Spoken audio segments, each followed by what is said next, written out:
Okay. The last video ended a bit abruptly. I realized that technical problems, but also it was about time for me to start a video. And also, I had to kind of get myself organized to talk about Augustine some more. We were talking about Augustine of Hippo, which is the person we usually refer to when we talk about St. Augustine, and about his authorship of the great work, The City of God. Um, and I was about to tell you what circumstances he wrote the book in response to, uh, but I realized I had to go into a little bit of backstory.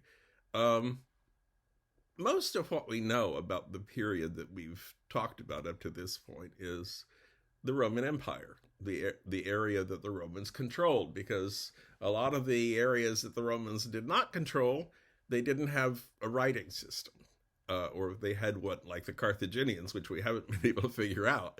Um, so what we know about them is mostly people who went out into the hinterlands and came back with observations about non-Latin speaking people, whom the Latin referred to as barbarians, the same way the Greeks referred to non-Greek speaking people as barbarians. That's a misleading terminology because sometimes these people had quite sophisticated civilizations. They just didn't leave writing records behind in order to tell their side of the story. Up until the end of the 300s, most of these people who lived in Northern Europe and the area east of the Mediterranean hadn't really made a lot of, hadn't their activities hadn't impinged on the Roman Empire very much. But starting around 375, some of these groups who lived beyond the borders started to move. People sometimes refer to the barbarian migrations. And there was a certain amount of migrating going on. As I suggested in class, there was also this situation that some of the people changed back and forth in terms of their allegiances. If we see a bunch of people who are in a gravesite that's being excavated, and we have a layer of people dressing in non-Roman ways, and then another layer of people who are dressing in Roman ways, and then another layer of people who've gone back to dressing in non-Roman ways, that doesn't necessarily mean that we have different groups of people coming in and out. It just means that people have decided to declare their cultural allegiance in different ways by using Roman or non-Roman clothing. Or it could mean that you've got batches of people coming in and out. It's not easy to make it clear what exactly happened. But what seems clear from the records we have from the Roman side is about 375 CE. There's a lot of moving around. And what we think happened is that this group of people who came in from Central Asia, who are known as the Huns, of Attila the Hun fame, they came in and people had to start moving in order to make room for them, because once the Huns came in, there was no longer unlimited resources for everybody to feed. So these other people had to move away from the Huns and also towards places where there might be enough food and enough space for them to live.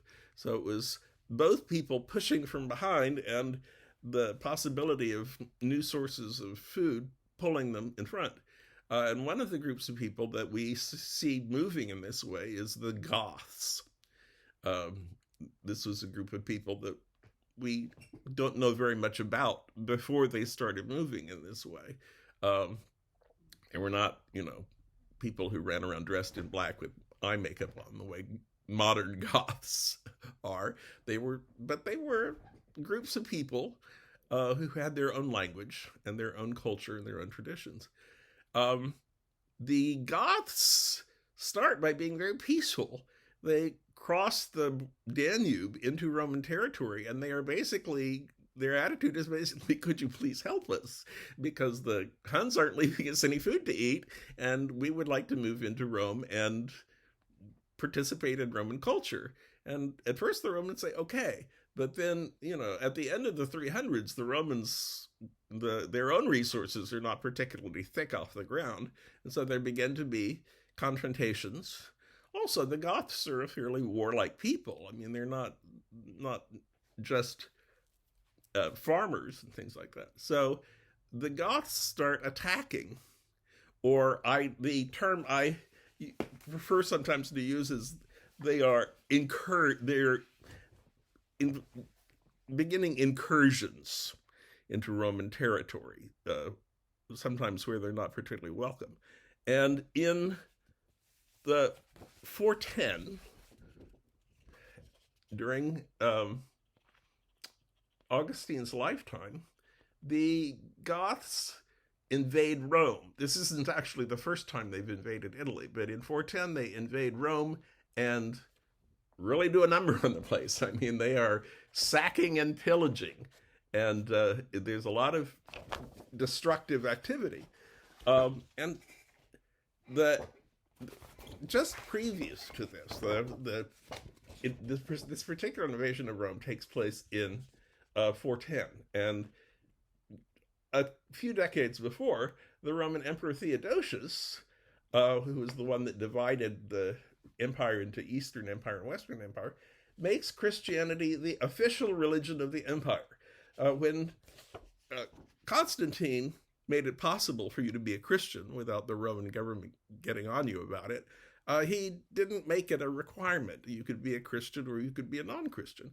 But Theodosius says you have to be a Christian in 380. And then the attack on Rome comes 30 years later. And a lot of the people who had opposed the mass conversion of the empire to Christianity are saying, well, what did you expect?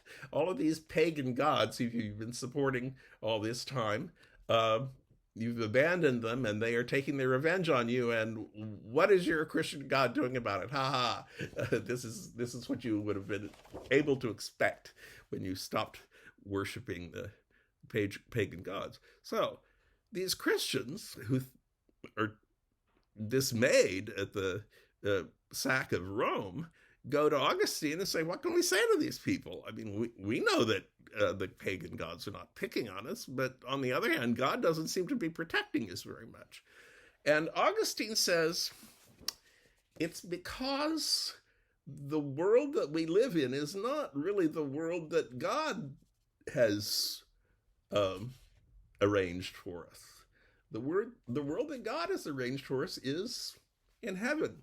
And this world that we live in is an evil and corrupt and faulty world. And that is partly because we are evil and corrupt and faulty people. And he bases all of this on the idea that Adam and Eve in the Garden of Eden disobeyed God and ate the fruit from the tree of knowledge. Now, you might say, well, that's what Adam and Eve did. Why does it have anything to do with us? But in fact, Augustine says that when Adam and Eve ate the fruit in the Garden of Eden, that was a game changer. The rules were different from then on. God had started out being willing to allow Adam and Eve to live this perfect life in the Garden of Eden, but once they started sinning, which in Augustine's worldview involved not only eating the fruit of the tree of knowledge, but experiencing sexual desire, then all bets were off and God could call things however he wanted to. Therefore, among other things, Augustine believed that sexual desire was a bad thing, or at least something that we needed to really keep an eye on and keep control over.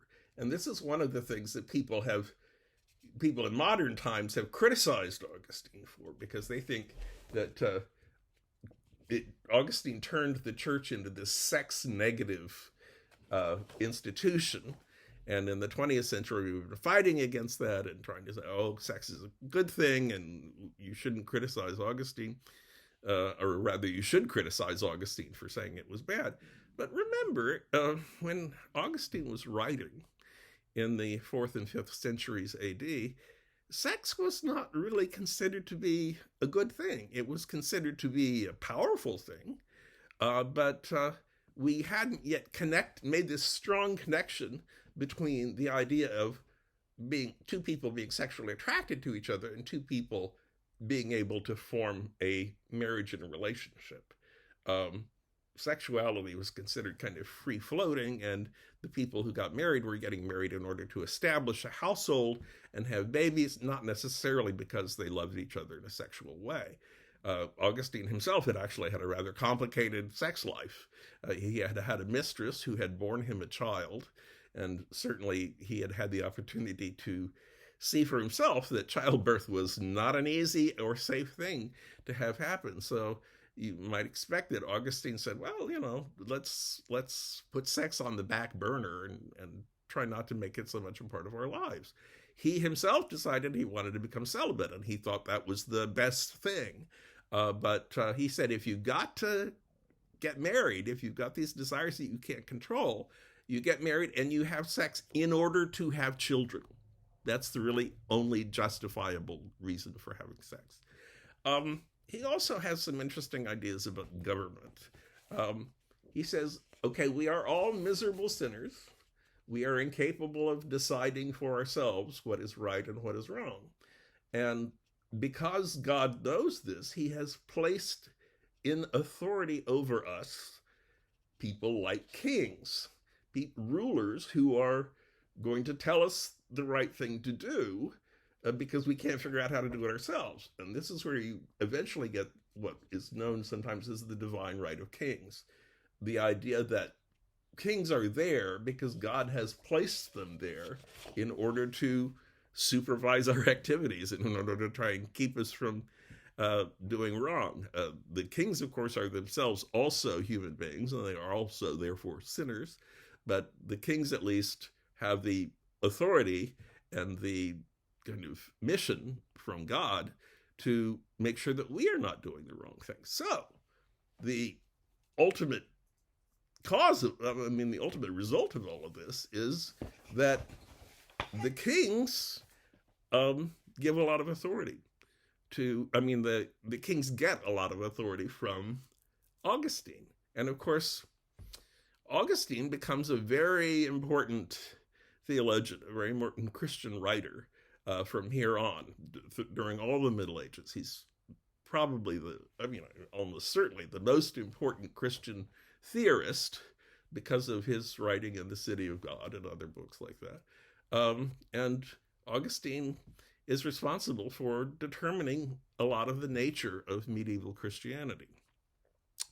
Now, the Goths and these other people are coming through Europe, and some of them just sweep on through. There's a group of people called the Vandals who go all the way through Europe from west to east, and then go over the Straits of Gibraltar and into Africa and establish themselves into Africa.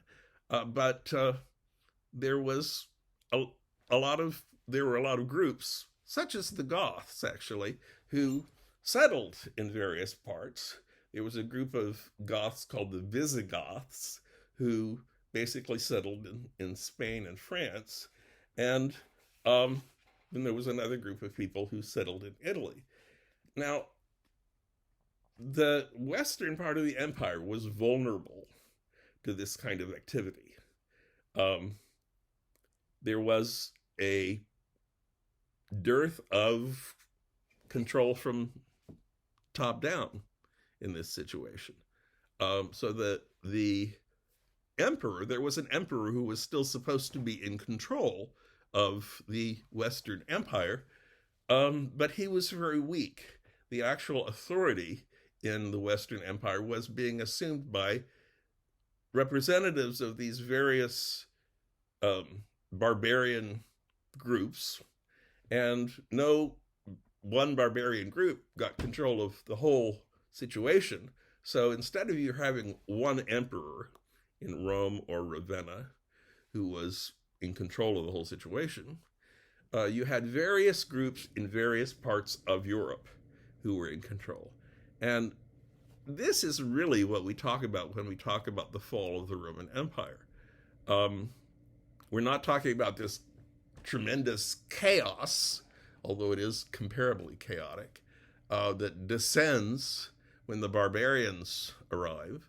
In fact, by the time the barbarians arrive, the Roman Empire is already in pretty bad shape. That's one reason they are able to seize control and take care of things.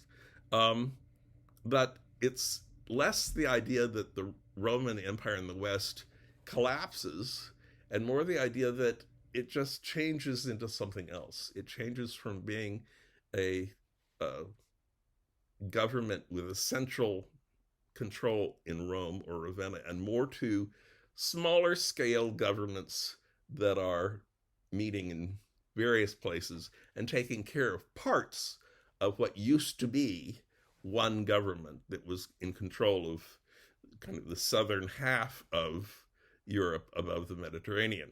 I'm going to stop and start a new video now here.